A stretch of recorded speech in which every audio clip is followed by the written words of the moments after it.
Bienvenue sur Agora. Aujourd'hui, nous allons parler d'un trou sans fond qui se trouverait aux États-Unis et qui aurait des propriétés magiques et paranormales. Ce trou s'appelle Mel's Hole et il a été révélé au grand public par un homme mystérieux nommé Mel Waters qui a raconté des histoires incroyables sur ce qu'il avait vu et vécu en rapport avec ce trou. Mais le Mel's Hole existe-t-il vraiment? Ou est-ce juste une légende urbaine? Et si oui, qu'y a-t-il au fond de ce trou? Est-ce une autre dimension? Un portail temporel? Une autre planète? Ou quelque chose d'encore plus étrange? Si vous voulez en savoir plus sur ce sujet fascinant, restez avec nous jusqu'à la fin de cette vidéo. Et n'oubliez pas que vous avez la possibilité de consulter les sources en description de la vidéo. Allez, on y va! Le trou sans fond de Mel. Quel secret réside-t-il? Fiction ou réalité surprenante?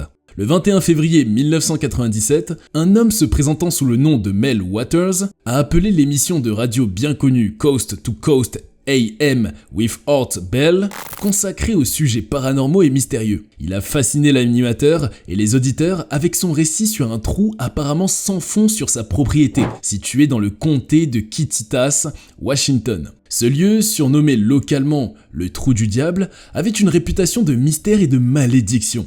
Waters a raconté que lui, ses voisins et les anciens propriétaires utilisaient régulièrement ce trou comme une décharge, y jetant des déchets de toutes sortes, mais il ne semblait jamais se remplir. Intrigué par sa profondeur, il a essayé de mesurer sa profondeur en utilisant une longue ligne de pêche de près de 80 000 pieds, soit environ 24,384 km, qui selon lui n'a jamais touché le fond. Cette histoire a attiré l'attention du public pendant plusieurs années, suscitant des débats et des spéculations sur les mystères cachés sous la surface. Dans d'autres révélations, il a partagé des incidents étranges liés au Mel's Hole. Il a raconté comment le corps d'un chien décédé, laissé tomber dans le trou par son voisin, est réapparu vivant et en bonne santé dans les bois voisins. Le chien portait toujours son collier, mais il ne reconnaissait pas son propriétaire et ne répondait pas à ses appels. De plus, il a affirmé que l'ouverture du trou de 9 pieds de diamètre, soit 2,7 mètres, avait des effets étranges sur certains objets du quotidien. Les objets métalliques et les radios portables se comportaient de manière inexplicable lorsqu'ils étaient à proximité du trou.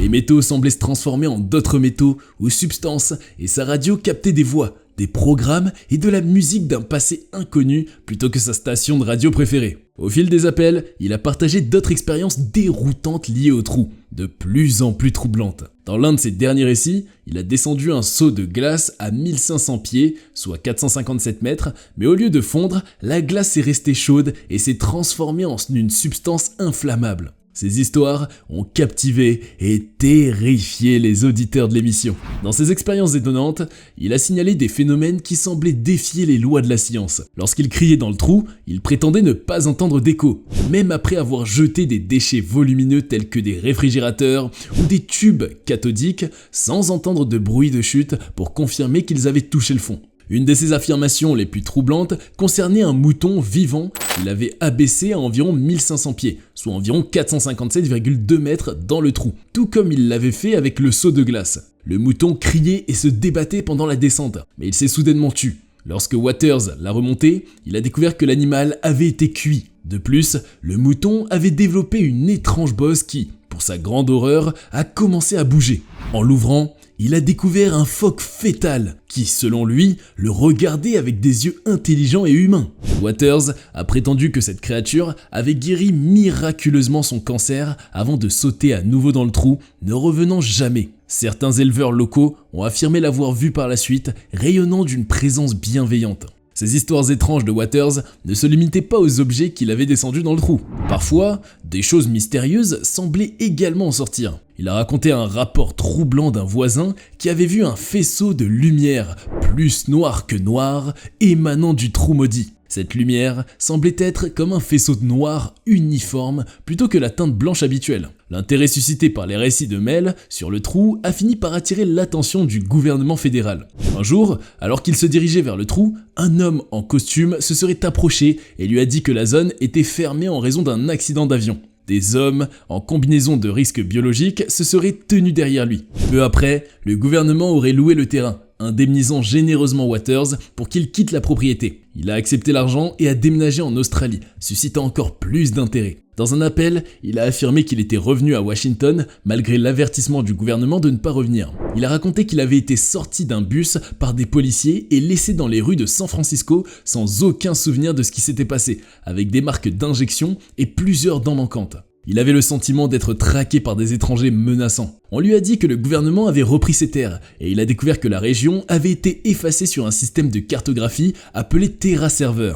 Cependant, son histoire ne s'est pas arrêtée là. Il a révélé avoir trouvé un trou presque identique dans les Badlands du Nevada, avec un anneau métallique dans le sol au lieu d'un revêtement en briques. Ses expériences sur ce site ont produit des résultats similaires à ceux de Mel's Hole. Au fil des années, ces récits sur les trous sans fond sont restés remarquablement persistants depuis ses appels à l'émission de radio. Des observateurs ont décidé de se rendre sur les lieux pour mener des analyses approfondies. En 2002, une expédition a été organisée sur place, mais n'a rien trouvé. Les journalistes locaux qui ont enquêté sur les revendications n'ont pu trouver aucun document public concernant une personne nommée Mel Waters ayant vécu ou possédé une propriété dans le comté de Kittitas. Cette histoire urbaine a suscité de nombreux débats et discussions sur des forums en ligne tels que Above Top Secret en 2005 et le Sheffield Forum en 2007. En 2008, un guérisseur tribal connu sous le nom de Red Elk a maintenu la légende en vie en affirmant avoir vu des ovnis survoler le trou et en suggérant qu'il pourrait s'agir d'une base ovni souterraine. Même en 2012, un sondage sur Facebook du Daily Record a demandé aux gens s'ils croyaient en l'existence réelle de Mel's Hole.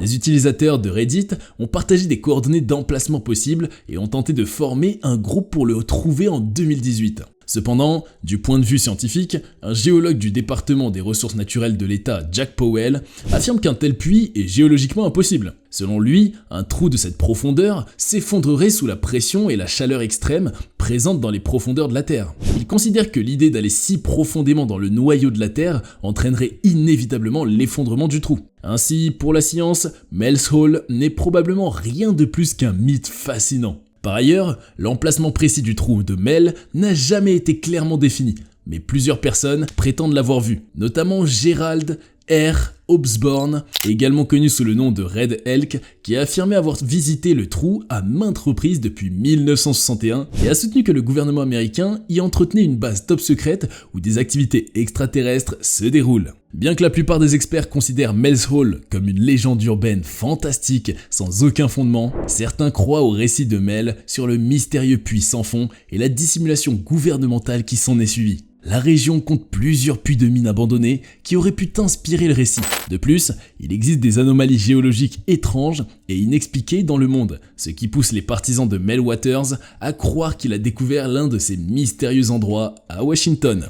Par ailleurs, comme mentionné un peu plus haut, selon le géologue Jack Powell, un tel trou serait géologiquement impossible. La science défie ainsi le Mel's Hole. Découvrez dans la suite de cette aventure quelques trous les plus profonds du monde répertoriés par les experts.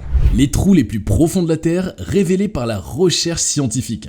Le trou le plus profond jamais creusé dans le monde est le forage Zapolyarny, également connu sous le nom de Kola Super Deep Borehole ou forage SG3. Il est situé en Russie, dans le nord-ouest du pays sur la péninsule de Kola, à proximité de la ville de Mourmansk. Les foreurs ont atteint une profondeur de 12 262 mètres. En comparaison, la fosse des Mariannes, dans l'océan Pacifique, atteint une profondeur estimée à 10 900 mètres. Cependant, ce forage reste bien éloigné du centre de la Terre, qui se trouve à 6 371 km de profondeur. Initié dans les années 1970, le forage avait pour objectif initial d'atteindre une profondeur de 15 000 mètres. Cependant, les opérations ont été interrompues en 1992 en raison du manque de financement, de la déviation de l'axe de forage et des températures extrêmes. Depuis, le trou a été fermé et scellé. Le lancement de cette opération s'explique par la volonté des autorités soviétiques de démontrer leur capacité technique aux États-Unis pendant la guerre froide.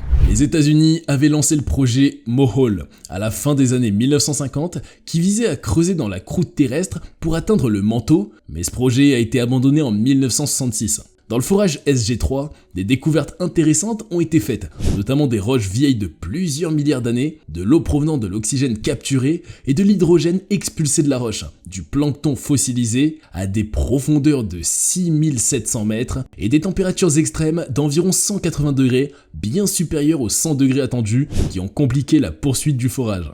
On a également observé qu'il n'y avait pas de transition entre le granit et le basalte, une découverte technique importante concernant la vitesse de propagation des ondes sismiques. Un autre trou profond du monde est le Kroubera Cave, qui fait partie du système souterrain Arabica en Abkhazie, une région autonome de Géorgie. Les spéléologues ont atteint une profondeur maximale de 2197 mètres le 10 août 2012 au niveau du siphon terminal. Il a fallu de nombreuses expéditions au fil des années pour parvenir à une telle profondeur. Son exploration a commencé en 1960, lorsque des explorateurs géorgiens ont découvert la cavité et atteint une profondeur de 180 mètres. Au fil du temps, de nouvelles missions d'exploration ont permis de battre progressivement des records. Une équipe ukrainienne a par exemple atteint la barre des 2000 mètres en 2004, atteignant une profondeur de 2080 mètres. Parmi les particularités de ce trou, une équipe ibéro-russe a découvert 4 nouvelles espèces d'arthropodes appartenant à la classe des colemboles,